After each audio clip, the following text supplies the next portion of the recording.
और ये तब नहीं कर सकते जब उसका ये कर सकते हैं क्योंकि संदर्भ वही है, रेफरेंस में। इनका कहना है कि ये रेफरेंस में नहीं है, लेकिन राहुल गांधी का कहना है कि रेफरेंस में कैसे नहीं है। जब राष्ट्रपति के अभिभाषण में हमारे देश की सुरक्षा, हमारी विदेश नीति की बात हो रही है तो हम क्यों न करें, हम इसका जिक्र करना चाहते हैं। तो ये बात यहाँ पे आई आंचल, और इसलिए यहाँ राहुल गांधी थोड़े से एग्रेसिव नजर आए। और इसी बीच हमने देखा कि 8 सांसदों को निलंबित कर दिया गया, जिसमें से 7 सांसद तो कांग्रेस पार्टी से ही हैं, एक सांसद जो हैं वो कांग्रेस पार्टी से नहीं है। तो ये पूरा हम लोग देख रहे हैं, ये एक अलग परिस्थिति नजर आती है। और इन सब के बीच सबसे बड़ी बात, जो इंपॉर्टेंट बात है, वो ये है कि राहुल गांधी एक तरफ संसद के अंदर मोर्चा खोले हुए हैं, दूसरी तरफ संसद के बाहर। अब आते हैं जन संसद की, जो जन संसद आप बता रही थी, जन संसद में राहुल गांधी साफ साफ नजर आते हैं कि लोगों से मिल रहे हैं।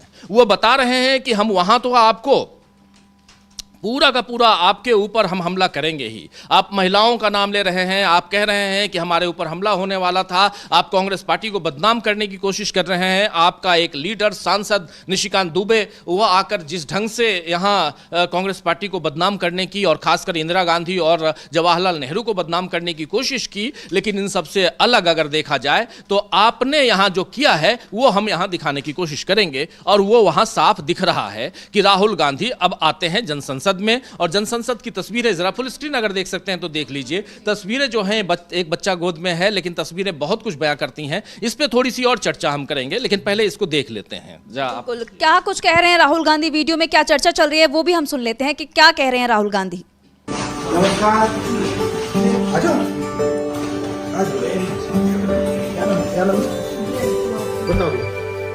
भैया हम लोग सिंगरौली से एक बासी बिरदा है। लगभग 2, 2.5, 3 साल से लगातार हम लोग लड़ रहे हैं यहाँ पर। सारे आदिवासी के हम अपना जंगल, अपनी माटी जमीन नहीं छोड़ के कहीं नहीं जाना चाहते, क्योंकि अगर हमारी पीढ़ी चली जाएगी तो हम कहाँ जाएंगे। हम कुछ भी लेना भी नहीं चाहते, कोई भी के हमको शासन कोई सुविधा नहीं, हमको जहाँ है वहाँ हमके रहने दिया जाए। लेकिन जबरदस्ती वहाँ पर पुलिस के फोर्स लगाकर लगभग 2000 पुलिस लगाया गया। ये तो पूरी आदिवासी बेल्ट में हो रहा है, पूरे आदिवासी बेल्ट में हो रहा है। मतलब मध्य प्रदेश, छत्तीसगढ़, महाराष्ट्र में भी है, पर हाँ गुजरात में भी है। वहां भी बांध बन रहे हैं, नई परियोजना आ रही हैं। बट ये सबसे अलग मैटर इसलिए है भैया, क्योंकि इस मैटर में सिंगरौली को एनर्जी कैपिटल ऑफ इंडिया बोला जाता है, क्योंकि सबसे ज्यादा पावर प्लांट और ओपन कास्ट कोल माइंस वहीं है। और अब धीरे धीरे इनके लिए कोई जगह नहीं बच रही है वहां पर, क्योंकि ये लोगों को डरा धमकाकर जबरदस्ती साइन करवाया जा रहा है। और आप सोचिए कि अगर माइन ले रहे हैं, वहां पर अडानी जी माइन ले रहे हैं, तो 2000 पुलिस वालों की जरूरत क्या है? आप मुझे बताइए, मैं आपकी मदद कैसे करूं? वहाँ आकर के देखिए कि वहाँ का पब्लिकों की क्या समस्या है। मेरा ये बच्चा 4 महीने का, तभी से मैं लड़ाई लड़ रही हूँ। किसके लिए? अपने बच्चे के लिए। ये मैं नहीं चाह रही हूँ कि हमारे आने वाला पीढ़ी मतलब हम लोग तड़प जाए। आज तो गाय बैल तड़प रहे हैं, लेकिन आने वाला ये हम लोग छोटे छोटे किरवा है, लोग कहाँ जाएंगे?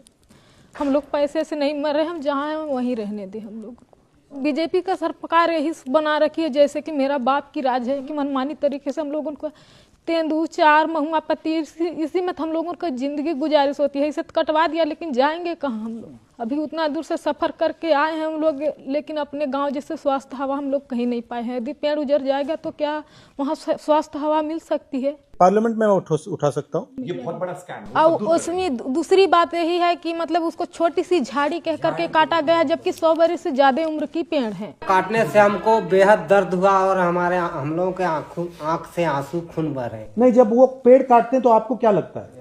हम लोग को लगता है, आपको कैसे लगता है, मतलब अंदर कैसे लगता है? बल्कि पेड़ को ना आपको काटने, लगता है कि आपको काटना, आपको ऐसा लगता है? क्योंकि छोटे से हम लोग बड़े तक जब आपको भी ऐसा लगता है?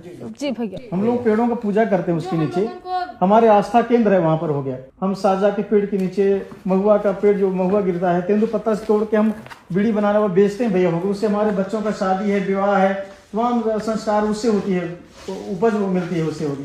तो हम लोग उसको देवता मानते हैं भैया। 5 तत्व को जी, 5 पेड़ काटना नहीं देखना चाहते। ये तो अडानी ने पूरा उड़ीसा से लगभग 2000 लेबर ले आके, क्योंकि गांव वाले काटने के तैयार नहीं थे, वो बाहर से मशीन और अडानी ने। और वो जो लेबर आए जी, वो आदिवासी थे या नहीं? गैर आदिवासी थे।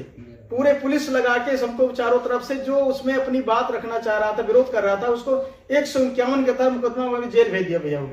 इस तरह से कई लोगों पर फर्जी मुकदमे, जिला बदर कार्रवाई और जेल भेजने की कार्रवाई, जहाँ थोड़ी सी इसको भी नोटिस जारी करा है, जिला सब बदर लोग को की नोटिस जारी किया ये सब को।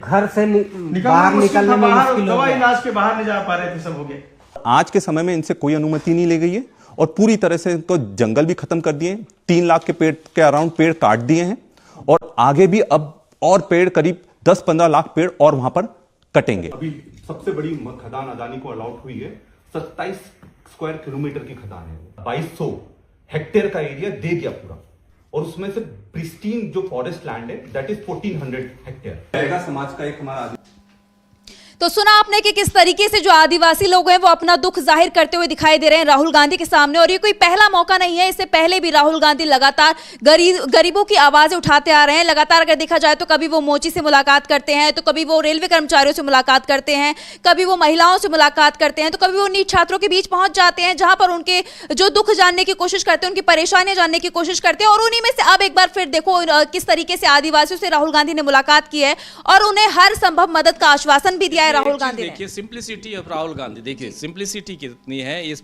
महिला के गोद में बच्चा है, उस बच्चे को सबसे पहले राहुल गांधी, अगर आपने वीडियो की शुरुआत में देखा होगा, सबसे पहले राहुल गांधी उनकी गोद से बच्चे को अपने गोद में लेते हैं और बैठते हैं, बैठाते हैं और बातचीत करते हैं, उनकी समस्याओं का आकलन करते हैं, सुनते हैं। उसके बाद निराकरण कितना कर पाएंगे, क्या कर पाएंगे ये तो नहीं पता, लेकिन इतना हम लोगों ने ज़रूर देखा है कि राहुल गांधी से जो कुछ हो पाता है उनके लेवल पे वो करने की कोशिश, चूँकि सरकार में तो है नहीं, सरकार तक वो लिख के दे सकते हैं कि हाँ आप ये काम कर दो, इनका सिंगरौली से आए हुए आदिवासियों के साथ जो कुछ भी हो रहा होगा उसको करने की यहाँ कोशिश करेंगे राहुल गांधी। लेकिन एक संसद से जन संसद तक की जो गाथा है, जो कहानी है, वो यहाँ पर साफ दिखाई देती है कि संसद में भी राहुल गांधी जनता की आवाज़ उठा रहे हैं और संसद से बाहर जन संसद, जहां पर जनता की संसद है, वहां भी उनकी समस्याओं को वो सुनने की कोशिश कर रहे हैं। तो एक बहुत महत्वपूर्ण है। लेकिन संसद से ही और भी खबरें हैं। बजट का जिक्र मैं कर रहा था, बजट से रिलेटेड भी कुछ खबरें हैं जिसमें साफ साफ ये है कि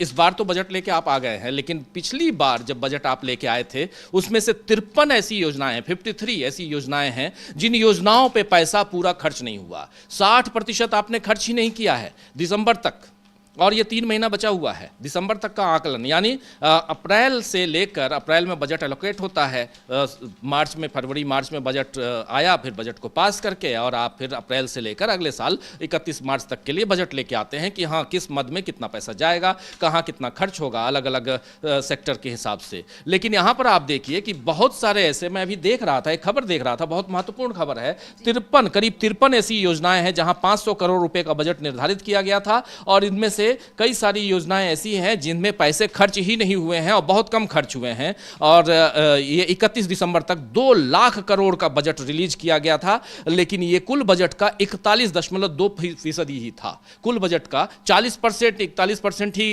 एलोकेट किया गया, रिलीज किया गया, बाकी 60% रिलीज ही नहीं हुआ क्योंकि डिमांड ही नहीं आई। उधर से डिमांड आती तब तो आपको इधर से दिया जाता, पैसा दिया जाता, मतलब आपको जरूर। और ये कौन कौन सी योजनाएं हैं ये जरा देख लीजिए, बहुत महत्वपूर्ण है। प्रधानमंत्री किसान सम्मान योजना, सबसे पहले किसानों की बात, वाटर मैनेजमेंट, पानी की बात, जल में जो इसकी बात होती है, फिर देखिए जल प्रबंधन, फिर PM ई बस सेवा, इलेक्ट्रॉनिक बस सेवा, फिर धरती बाबा जनजातीय ग्राम उत्कर्ष अभियान, जल जीवन मिशन, कंप्यूटराइजेशन और प्राइमरी एग्रीकल्चर क्रेडिट सोसाइटी, ऐसी योजनाएं। इसके अलावा भी बहुत सारी हैं योजनाएं जिसको आप देखेंगी, बहुत अजीब। अमृतकाल, ये भी अमृतकाल ही चल रहा है क्योंकि अमृतकाल में ही ये सब हो सकता है। अब देखिए, परिवार कल्याण के तहत इंफ्रास्ट्रक्चर सुधार, इंदिरा गांधी राष्ट्रीय विधवा पेंशन योजना, अनुसूचित जाति के छात्रों के लिए प्री मैट्रिक वजीफा योजना, और इसके अलावा मनरेगा, जिसको अब वीवीजी राम जी कर दिया गया है, मनरेगा, फिर अनुसूचित जनजाति के छात्रों के लिए पोस्ट मैट्रिक स्कॉलरशिप योजना, इन सब पे 40% ही खर्च हो पाया है। तो ये अपने आप में ये दुखद पहलू है। आप खर्च या तो एलोकेट मत कीजिए, अगर लगता है कि यहाँ पर इस डिपार्टमेंट में हमको 10 रुपये से काम चलेगा तो आप, इसका मतलब है कि आप 60 रुपये एलोकेट कर रहे हैं, या ये है कि आपने काम किया ही नहीं। दो ही चीज़ हो सकती है, दो ही काम, या आपने काम नहीं किया या आपने ज़्यादा पैसा दे दिया है। मुझे नहीं लगता है ज़्यादा। जैसे मनरेगा की बात, मनरेगा में आपने कटौती करना शुरू कर दिया और अब तो परिस्थिति ये है कि मनरेगा का नाम ही बदल दिया, मनरेगा के पूरे स्वरूप को आपने चेंज कर दिया, सब कुछ आपने ध्वस्त कर दिया, उस पूरे एक ढाल के रूप में था। वो कोरोना काल में हमने देखा कि कैसे गरीबों के लिए मनरेगा जो है वो जीवनदायिनी योजना के रूप में साबित हुई थी, लेकिन यहाँ पर ऐसा नहीं हुआ। तो इसलिए यहाँ चूंकि बजट का सेशन चल रहा है, अब कल से फिर से शुरुआत होगी, इसलिए ये जानना ज़रूरी है। यहाँ पर ये बहुत बड़ी खबर है आंचल कि यहाँ पर आप 60% खर्च ही नहीं कर रहे हैं, 60% आप अभी तक रखे हुए हैं। अब ऐसे कब में सवाल तो ये भी है कि आखिर उस 60% का क्या होगा आगे? हाँ, वो रह जाएगा। वो जब पैसे जो खर्च नहीं होते हैं तो वो अब अलग अलग उसमें कैरी फॉरवर्ड भी होते हैं, लेकिन खर्च क्यों नहीं किया आपने, ये बात आती है। इसलिए क्योंकि आपने काम नहीं किया।